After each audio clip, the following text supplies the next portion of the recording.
Je ne suis pas historien. Je suis simplement curieux et passionné par l'histoire d'Amboise, et cette curiosité m'a amené à découvrir des éléments historiques parfois méconnus. J'en ai rassemblé quelques-uns et je vous les propose maintenant.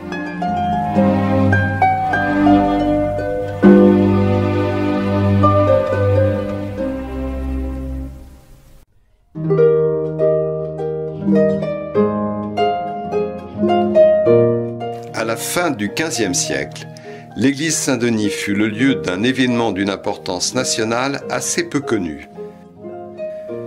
Jeanne de France était l'un des 3 enfants de Louis XI qui ont atteint l'âge adulte. Elle avait épousé le 8 septembre 1476 au château de Montrichard son cousin Louis d'Orléans. Elle était alors âgée de 12 ans et Louis de 14.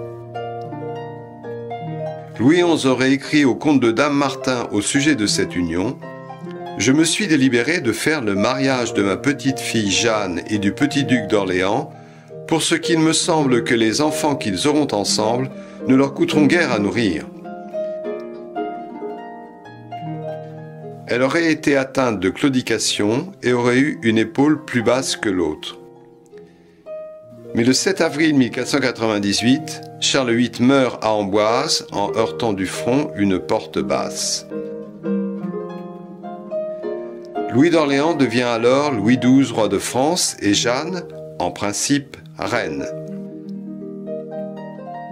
Le problème qui se pose immédiatement concerne l'obligation faite à Anne de Bretagne, dans son contrat de mariage avec Charles VIII, d'épouser le successeur de son mari décédé.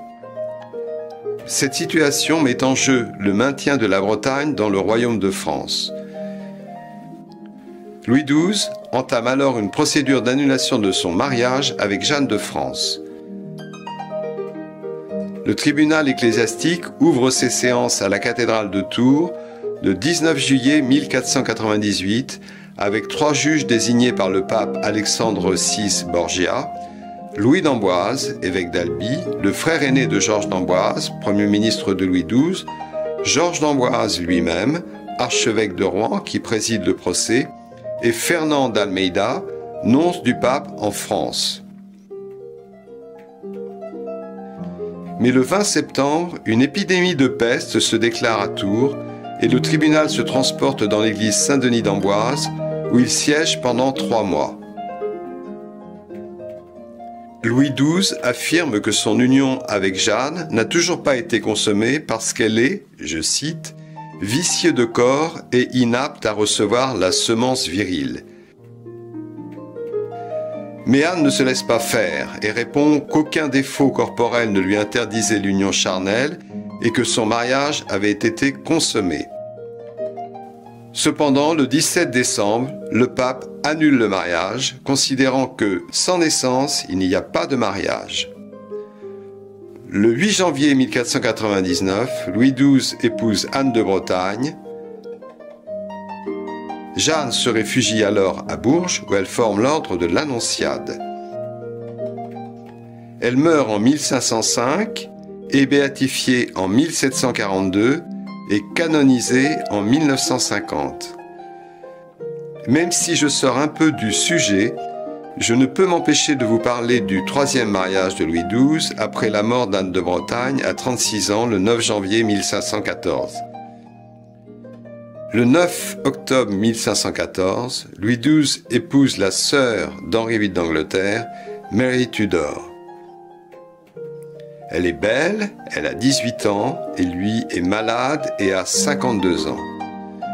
Mais il faut un héritier mâle au trône de France, et il s'efforce auprès de sa jeune reine de l'obtenir, ce qui a certainement favorisé sa mort 3 mois plus tard, le 1er janvier 1515.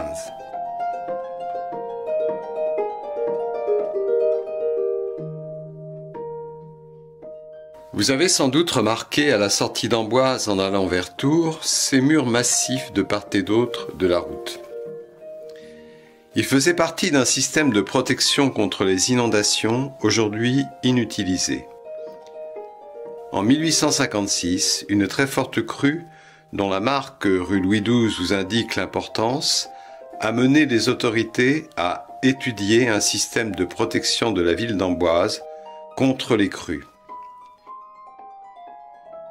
Il fut décidé de construire une digue qui ceinturerait le centre-ville et tiendrait la Loire à distance.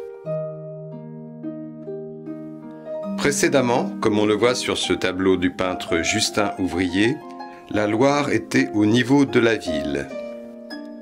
Cette digue était complétée par ces bâtards d'eau que l'on mettait en place aux endroits où la circulation routière imposait une ouverture en temps normal. Mais un des principaux problèmes apparus lors de cette inondation de 1856 était que la Loire avait pu remonter par la Masse pour inonder la ville. En effet, comme vous le voyez sur le cadastre napoléonien de 1809, la Masse se jetait à l'époque directement dans la Loire.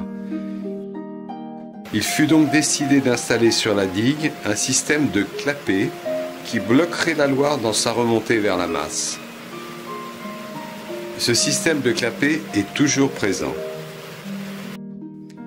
Mais pour éviter que la Masse ne déborde en ville, ne pouvant plus s'écouler dans la Loire, il fut décidé, simultanément à la construction de cette digue et de ses clapets, de percer plus haut un tunnel de 770 mètres qui partait de Château-Gaillard et débouchait quai Charles-Guinaud. Tunnel empêchant la Masse de déborder en ville.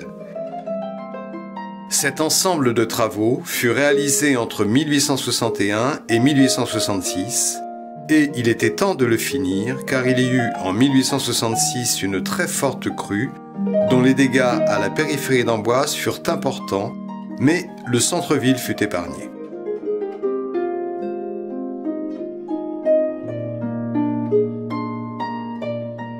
Vous reconnaissez le quai du Général de Gaulle aujourd'hui. Mais il y a 100 ans, vous auriez pu voir ce monument insolite dont je vais vous parler.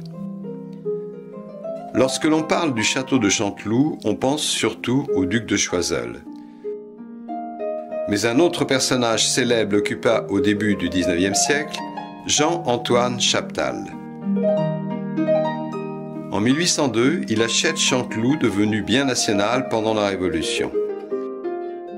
Chaptal était à la fois un homme politique, puisqu'il fut ministre de l'Intérieur de Napoléon de 1801 à 1804, et un scientifique qui fut membre de l'Académie des sciences à partir de 1796. En 1806, le blocus anglais interdit l'arrivée des sucres des Antilles. Chaptal se lance alors à Chanteloup dans la culture des betteraves sur une vingtaine d'hectares et fait construire une sucrerie dont l'activité se poursuivra jusqu'en 1822. Les bâtiments de cette sucrerie existent toujours. En 1810, il publie un mémoire sur l'extraction en grand du sucre de betterave et ses travaux permirent d'atténuer les effets du blocus anglais. Il dut vendre Chanteloup en 1823 à la suite des mauvaises affaires de son fils Jean-Baptiste Marie, comte Chaptal de Chanteloup, et l'on sait quel fut alors le triste sort de ce château démonté pierre par pierre par la bande noire, à l'exception de la pagode.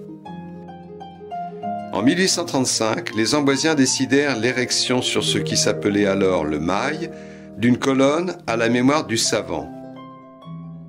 Sa forme était inspirée par l'intérêt que les Français portaient alors à l'égyptologie, et la colonne fut érigée 1 an avant l'obélisque de la place de la Concorde. Une plaque sur la colonne indiquait « Monument élevé par souscription volontaire à Amboise en 1835 à Jean-Antoine Chaptal, pair de France ». En raison de son mauvais état et des risques que cela représentait, la colonne fut détruite le 31 mars 1936.